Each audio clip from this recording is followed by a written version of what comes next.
Voltemos para o nosso texto de Isaías, capítulo 6.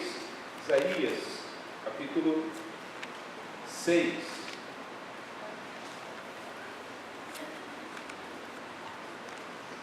Eu lerei novamente o texto.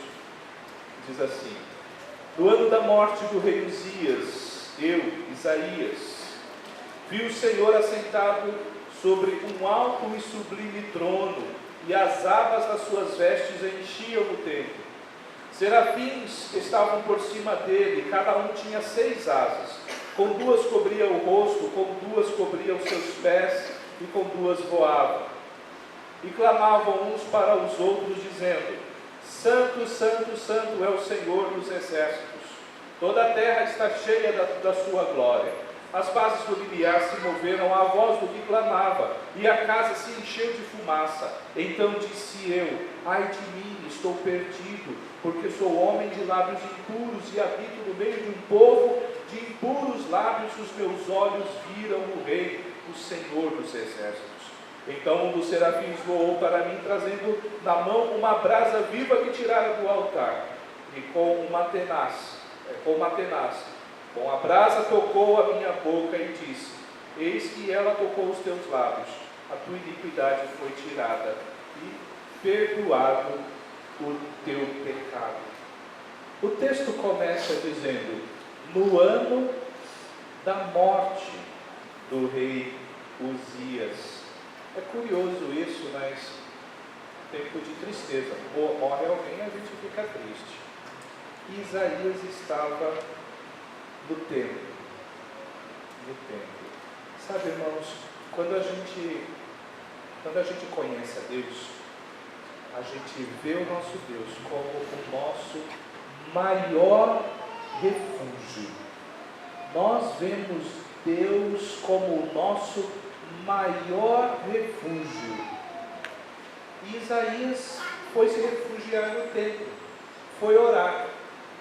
Temos diversos exemplos na Bíblia de pessoas passando por alguns momentos de tristeza, passando por algum momento de aflição, e vai orar na igreja.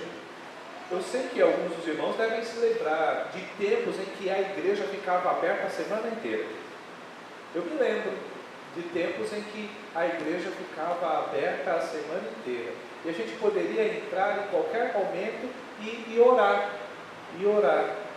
Curiosamente, muitas igrejas já eram preparadas para receber pessoas que iam buscar a Deus nas igrejas, e tinha um lugar para se ajoelhar, tinha um lugar para orar. A igreja ficava com meia luz, não muito claro, para poder já ajudar no que nós chamamos de introspecção. A pessoa vai olhar para dentro de si e vai ficar triste. As igrejas históricas são igrejas escuras, com aqueles vitrais lindos, mosaicos lindos nas janelas, que ajuda a pessoa a entrar no lugar e perceber: é um lugar diferente, é um lugar próprio para entristecer. Devagar isso foi quebrando, porque a igreja não é um lugar só para você entrar quando está triste, mas também quando está alegre, quando está feliz. E dada a segurança dos nossos dias, fica difícil manter uma igreja aberta todos os dias da semana, o dia todo, por causa da segurança. E muitas vezes a igreja está fechada e aparece alguém com um pé de cabra e arromba, não é? O interesse mudou muito. Mas o curioso é que a gente continua muitas vezes sofrendo por causa da morte, sofrendo alguns sustos por causa de alguns malucos que aparecem com a faca na mão por aí, nunca se sabe. O curioso é que nem todo mundo tem buscado a Deus em momentos de angústia. Eu tenho pesquisado e tenho visto como a tristeza tem chamado pessoas para outras alternativas que não são buscar a Deus. Pessoas que buscam suicídio, medicação, solidão, fuga, Tem pessoas que simplesmente fogem de casa. Simplesmente fogem de casa. Alguns até moram sozinhos. E vão, abandonam tudo. E largam tudo, casa fechada e somem. Algumas vezes a gente ouve alguns irmãos e irmãs dizer, vai que vontade de subir desse lugar. Tem pessoas que procuram resolver as suas angústias com fuga, das mais diversas formas. Isaías não fez isso. Morreu o rei. Morreu o homem que tinha todo o poder sobre o reino, sobre o império.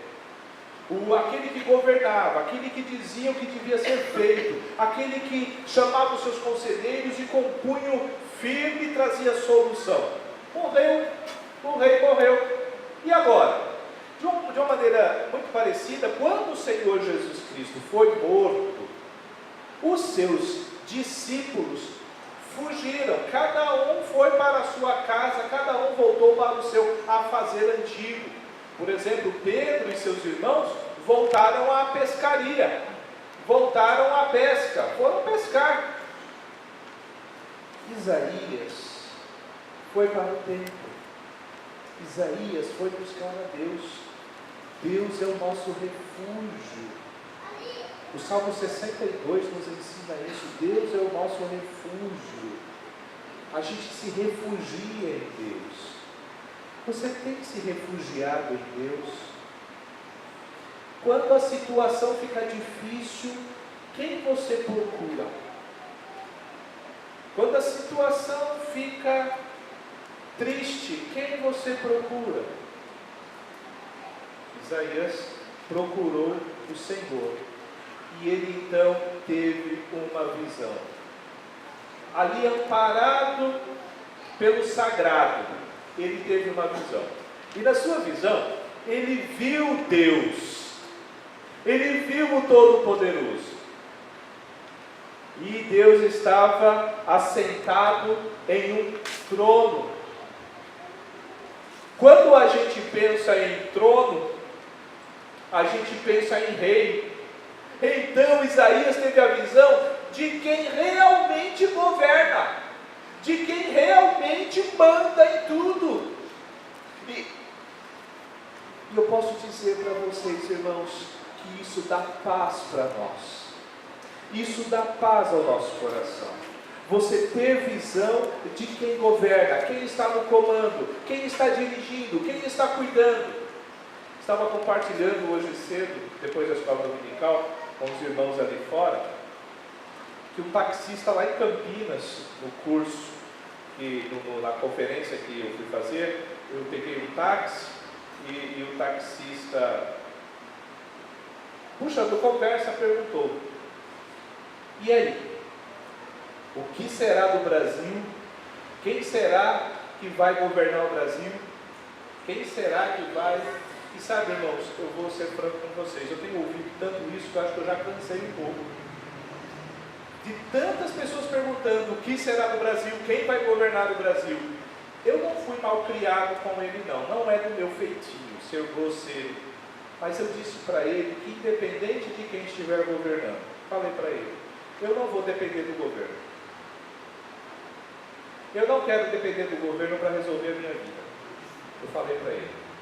Nós não podemos depender do governo para pagar as nossas contas, nós não precisamos depender do governo para cuidar da nossa família. Eu não quero depender de cestas nenhuma, de bolsa nenhuma. Eu não quero depender do governo para mandar meu filho para a escola, não quero depender do governo para cuidar da minha esposa e dos meus filhos. Sabe por quê?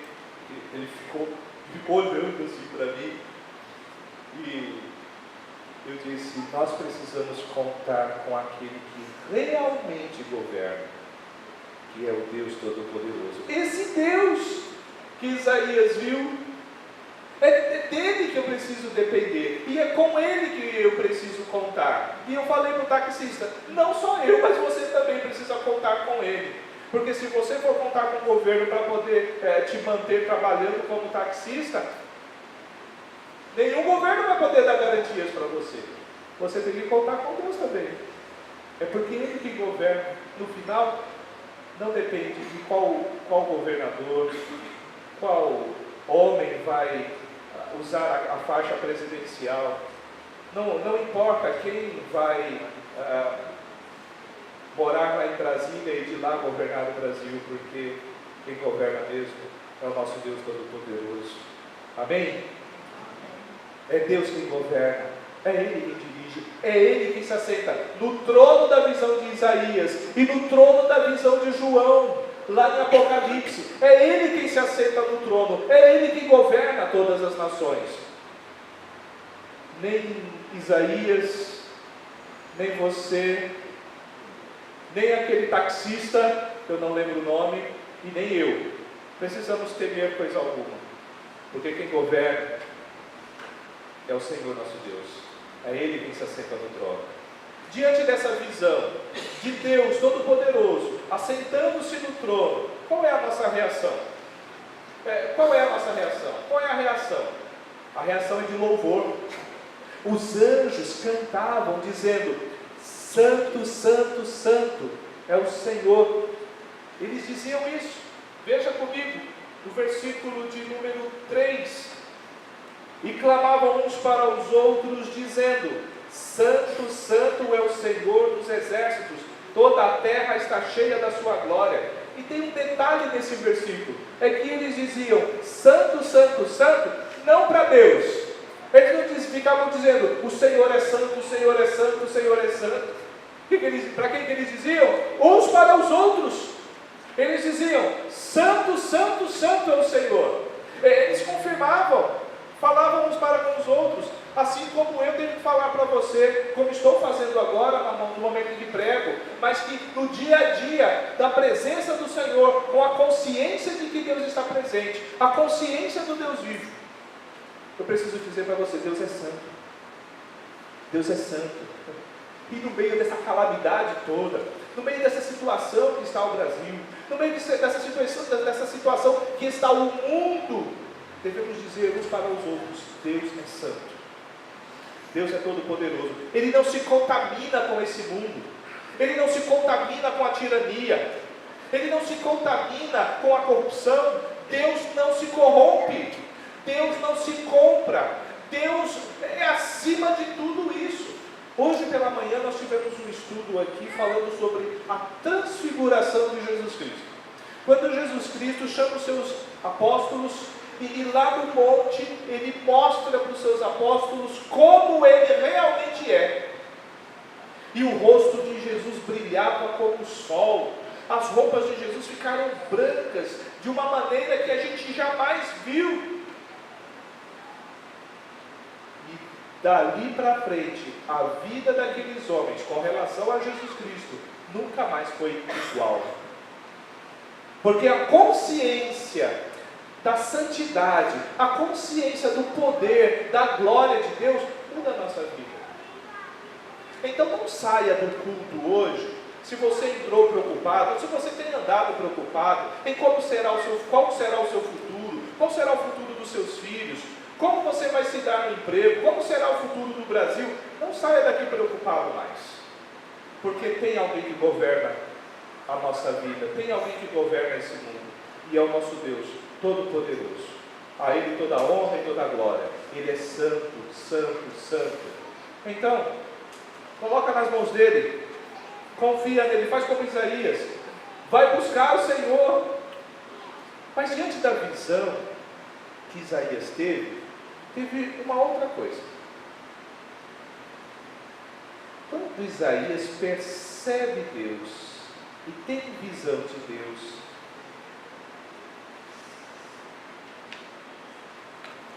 ele diz: estou perdido. Veja o versículo 5. Então disse eu: ai de mim, estou perdido, porque sou homem de lábios impuros. Habito no meio de um povo de impuros lábios, e os meus olhos viram o Rei, o Senhor dos exércitos. Diante da visão de Deus, ele tem uma visão de si mesmo. Qual é a visão que você tem de si mesmo? Qual é a visão que você tem de si mesma? Quando você olha para si, Talvez, como dizem os nossos filhos, adolescentes, você fica se achando? Você se acha? Você olha para si e você fala, eu sou o cara, eu sou bom, eu sou tremendo. Na minha época de adolescente, eu falava, eu sou massa demais. Aí alguém que me conheceu naquela época que me vê hoje fala, sei tudo, agora você é massa. Né? 90 quilos. Qual é a visão que você tem de si? Isaías nos ensina uma coisa, que diante do Deus vivo, a visão que nós temos de nós mesmos é uma visão de miséria, é uma visão de pecado, é uma visão de vergonha. Às vezes eu olho para alguns irmãos que vão dar testemunho, sabe? E eu mesmo já cometi esse erro, de falar de pecados de quando a gente ainda não conhecia o Senhor Jesus, de falar de épocas em que nós éramos ímpios, em que a gente vivia pecando, e então dizer, eu pequei, eu fiz isso, contando os pecados, e rir, não acredito que você fez isso, e rir, como se fosse engraçado, como se fosse uma vantagem, quando que pecado na verdade é motivo para a gente ter vergonha. Pecado não é motivo para dizer para alguém, olha o que eu fiz e dar risada. Pecado só traz vergonha para quem sabe o que é pecado. Eu me envergonho dos meus, porque a consciência da santidade de Deus me constrange.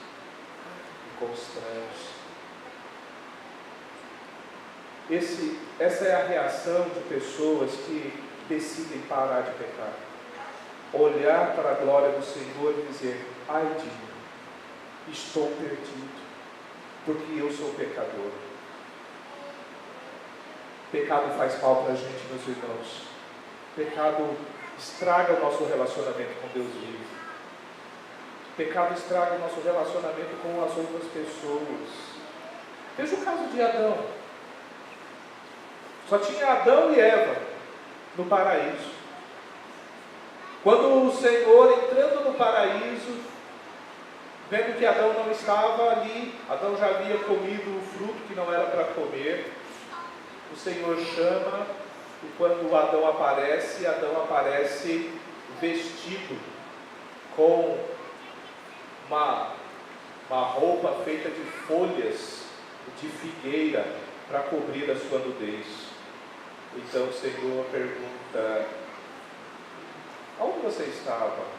E Adão diz, quando o Senhor me chamou, eu tive medo porque estava nu e me escondi. Então o Senhor fala, você comeu do fruto que eu falei para não comer. Na hora, Adão diz, foi a mulher que tu me destes. Só tinham dois, Adão e Eva. A Eva era a única amiga de Adão, era a sua companheira, era a sua esposa, e ele empurrou ela na fogueira. Foi Eva, foi a mulher que tu me deste, ela me deu do fruto e eu comi. Gente, pecado faz isso com a gente. A gente não tem nenhuma consideração pelo próximo, por causa do pecado. Pecado estraga tudo. Pecado faz com que o marido não respeite a esposa não respeite o marido, faz com que os filhos não respeitem os pais. É o pecado. Pastor, isso é má criação, isso é falta de educação, é falta de vara, alguns podem dizer. Sim, é pecado. Mentira é pecado, falsidade é pecado, orgulho é pecado, arrogância é pecado, roubar é pecado. E tudo isso faz mal para a gente. Atrapalha os nossos relacionamentos, atrapalha a nossa vida profissional, atrapalha o nosso casamento, atrapalha a nossa família e atrapalha até a gente mesmo, atrapalha a nossa própria vida. Mesmo vivendo sozinho, o pecado ainda te prejudica, o seu pecado te prejudica.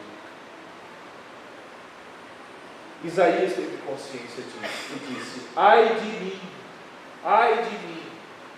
A ideia do hebraico aqui é: ai de mim, eu vou me destruindo, eu estou me acabando, ai de mim, eu vou derreter, eu serei desintegrado aqui.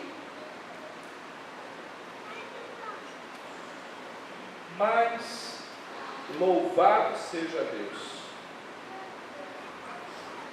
ele teve essa visão de ser pecador. E ele diz algo mais aqui. Ele diz: eu sou um homem de lábios impuros e vivo no meio de um povo de impuros lábios. Eu sou pecador por minhas próprias atitudes, mas também sou pecador por causa do meio do povo onde eu vivo. Eu sou um pecador completo, envolvido em pecado. Ele ora também pelo povo no meio do qual ele está envolvido. Mas eu louvo a Deus, porque Deus tem solução para o nosso pecado. Quando o pecador se refugia em Deus, tem solução para o pecado. Então um dos serafins voou para mim, diz Isaías, trazendo na mão uma brasa viva que tirara do altar com uma tenaz. Com a brasa tocou a minha boca e disse: eis que ela tocou os teus lábios. A tua iniquidade foi tirada e perdoado o teu pecado. Isaías teve a visão da profundidade do perdão, do amor, da graça de Deus. Ele perdoa os nossos pecados. Ele perdoa os nossos pecados. Os seus pecados são evidentes. Você sabe que você é pecador. Você sabe que você é pecadora. O Senhor tem solução para o seu pecado. E a solução do seu pecado não está em você. A solução para o seu pecado não está no mundo. A solução para os seus pecados está em Jesus. A solução para o meu pecado está em Jesus. Ele é que é o cordeiro sacrificado no altar. E é do altar que o anjo tira a brasa viva para purificar os lábios de Isaías. Assim como o Senhor Jesus Cristo nos purifica, com o seu sangue derramado, nos purifica dos nossos pecados. Então nós podemos estar na presença do Senhor. Meus irmãos, nós estamos aqui na igreja, nós estamos num lugar que nós construímos e separamos exclusivamente para buscar a presença do Senhor. Aqui nesse salão poderia funcionar inúmeras coisas, mas ele serve exclusivamente para buscar a presença do Senhor. Aqui nós temos total liberdade, não porque o pastor deixa, ou porque a porta está aberta e pode entrar qualquer um. Não, é porque para o Senhor todos são bem-vindos. Todos que vêm buscar a presença do Senhor são bem-vindos. E se tem alguma coisa que te prejudica de estar na presença do Senhor, que é o pecado nos separa, o Senhor traz solução. O Senhor limpa a gente, o Senhor nos purifica e nos faz estar na presença dEle de maneira adequada. Eu posso estar aqui porque eu sou bonzinho? Porque eu tenho um nome de peso? Não, nada disso. É porque o Senhor Jesus Cristo perdoou os meus pecados. Aí você vai dizer: qualquer um pode entrar aqui, mesmo que não se arrependa dos pecados. Você está coberto de razão. Qualquer um pode entrar aqui, mesmo que não se arrependa dos seus pecados. Isso é verdade. Mas na eternidade, quando nós nos encontrarmos com o Senhor, só entrarão aqueles que são purificados pelo Deus vivo. Só entrarão aqueles que têm visão do Deus vivo, da santidade dele, e se constrangem dos seus pecados, e se arrependem dos seus pecados. Sem arrependimento de pecado não tem como estar na presença do Senhor, não tem como partir para a eternidade com Deus. Precisa ter a visão do pecado e precisa pedir perdão, e então ser purificado dos seus pecados por uma ação divina e não por uma ação de homens. Se eu dissesse aqui, repita comigo uma oração, e você repetisse uma oração, se ainda assim que você repetisse essa oração, entregando sua vida para Jesus, como tantas vezes nós fazemos, se você não estiver realmente arrependido dos seus pecados, você não verá a glória de Deus, e você vai passar a eternidade em outro lugar, e não na presença de Deus vivo. Repetir uma oração não garante salvação para ninguém, mas entregar a sua vida realmente arrependido dos seus pecados, isso sim garante salvação, garante vida eterna. Isaías teve essa maravilhosa experiência com Deus vivo no templo. Quantas vezes nós entramos no templo, irmãos, realmente ansiosos por ter um encontro com Deus vivo, ansiosos por deixar os nossos pecados? Será que nós vamos sair daqui decididos a abandonar os nossos pecados, irmãos? Será que eu vou sair daqui decidido a abandonar os meus pecados? Será que eu quero ser um marido melhor, um pai melhor, um pastor melhor? Será que você quer isso para a sua vida também? Sair daqui como um marido melhor, uma esposa melhor, pai ou mãe melhores, filhos melhores? Nós precisamos, irmãos, decidir. Nós precisamos querer, nós precisamos ter essa visão de Deus vivo, que nós precisamos entender que sem arrependimento de pecado, sem abandonar o pecado, não há como glorificar a Deus e não há como ser salvo.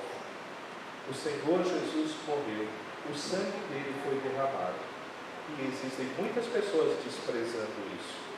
O meu convite para você é que você deixe os seus pecados, que você abandone os seus pecados. Existe outro jeito de viver, um jeito de viver em santidade, um jeito de viver com o Senhor, e esse jeito não inclui a prática do pecado. Muitas vezes eu prego aqui e eu vejo pessoas prestando muita atenção. Algumas vezes eu vejo crianças que, apesar de não serem tão crianças assim, ficam conversando, brincando, olhando, contando quantas lâmpadas tem. Eu quero dizer para vocês, crianças, uma vez eu fui com o André para o cemitério. O André era pequenininho e gostava de ir ao cemitério. E o André aprendeu a contar. E aí ele começou a contar a idade das pessoas que estavam sepultadas. Ficou impressionado quando ele viu que tinham crianças também sepultadas ali. Eu gostaria muito de poder garantir salvação para vocês, viu, crianças? Hoje não teve culto infantil, mas eu tenho uma palavra para vocês. Eu gostaria muito de garantir salvação para todos vocês. Eu creio, seus pais também gostariam muito de garantir salvação para vocês. Mas a única coisa que nós podemos trazer para vocês é essa palavra: arrependam-se dos seus pecados. Eu sei que vocês sabem que tem pecados. Não brinquem com isso. Vocês precisam também se arrepender dos seus pecados e deixá-los. E nós, pais, precisamos ensinar isso para os nossos filhos, porque eles são pecadores em potencial. Eles também precisam se arrepender e deixar os seus pecados. Essa deve ser a palavra que a gente fala o tempo todo, porque nós precisamos dizer uns para com os outros: Deus é santo, Deus é santo. E junto com essa palavra, dizemos uns para com os outros: você já se arrependeu dos seus pecados? Você está deixando os seus pecados? Porque vai chegar o momento, e isso não demora, que um dos dois vai chegar. Ou a morte, como já chegou para muitos, ou o Senhor Jesus virá. E aí, você esteja preparado para ambos. E que então nos veremos lá na glória. Amém.